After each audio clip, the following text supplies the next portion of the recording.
APC besar ni RM5 je korang. Lepas korang tengok laksa dia. Korang rasa kat mana Nisa makan ni? So, Assalamualaikum korang. Hari ni Nisa nak bawa korang jalan-jalan dekat tempat jauh sikit daripada tempat biasa Nisa pergi. Iaitu di Sungai Petani Kedah. Korang tengoklah menu dekat Seha Corner ni. Banyak tau korang. And yang bestnya, harga semuanya berbaloi. Yelah dah sampai tempat orang kan, kita kenalah rasa makanan dekat tempat orang pula, betul tak? Apa yang saya suka yang tentang Seha Corner ni kan, dia punya environment kedai dia sangat-sangat tenang and sesuai sangat untuk family makan lepak dekat sini. Sebab korang tengok pokok, ni apa, pokok nangka pokok cempedak ke? Pokok nangka. Hantarlah nak. Tapi tenanglah makan dekat sini. Jangan terkejut, ABC besar kepala nak Nisa ni kan RM5 je kurang. Taufik order asam pedas ikan pari. Nisa order laksa special. Portion dia besar. And anak-anak pula order nasi goreng ayam. Portion laksa dia ni besar tau korang. Banyak. Telur dia bagi sebiji. Memang terasa lah isi ikan dia tu. Baru satu suap Nisa rasa je. Wih, serius lah macam...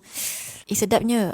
Ni sekarang mulalah aku teringat. Perut aku dah berbunyi dah ni. Seriously, Nisa bukannya hantu laksa tu tak. Nisa akan layan laksa kalau dia betul-betul sedap. So yang ini Nisa dah sampai tempat orang. Sajalah aku nak rasa. Tak sangka pula rasa dia ni sedap. Sampai sekarang ni aku teringat-ingat aku dekat Seremban macam mana aku nak pergi ke Sungai Petani. Okay, so sekarang Nisa rasa pula asam pedas ikan pari Taufik order ni kan. Yang ini pun ya Allah, Nisa tak boleh move on lagi rasa dia korang. Dia tak nak kalah tau. Asam-asam pedas-pedas dia semua cukup. Tengoklah Taufik je cicah pula dengan sambal belacan. Ya Allah. Kalau bagi thumbs up ni memang sedap lah. Sedap lah. Alhamdulillah nak Nisa ni mau pelat. Okay, lepas tu korang tengoklah sampai sekarang tak tahu lagi ni pokok nangka ke pokok cempedak. Okay, apa pun korang, ini antara tempat yang Nisa boleh recommend kalau korang singgah ke Sungai Petani. Nisa nak teruskan perjalanan Nisa ke Alustar. So korang nantikan next video Nisa akan share pula perjalanan kita orang jalan-jalan di Alustar Kedah. Okay?